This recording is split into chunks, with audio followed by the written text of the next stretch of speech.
అత్తగారు మసాలా బాగుండాలి, అప్పుడే నా కొడుకు తింటాడు. వంట చేయవా? ఎక్కడ సామాన్లు అక్కడే పడున్నాయి. చెయ్యి. ఏం నువ్వే చేసుకోవచ్చు కదా. నేను చేయడానికి నువ్వు ఎందుకే? నువ్వే చేసిన పని నువ్వే చేసుకో.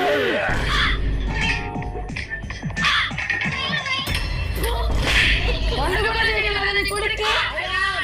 వంట కూడా చేయవా? బాబు ఏం పెద్దమ్మా ఇలా వచ్చారు? నా బిడ్డకి ఆరోగ్యం బాగాలేదు నాయనా.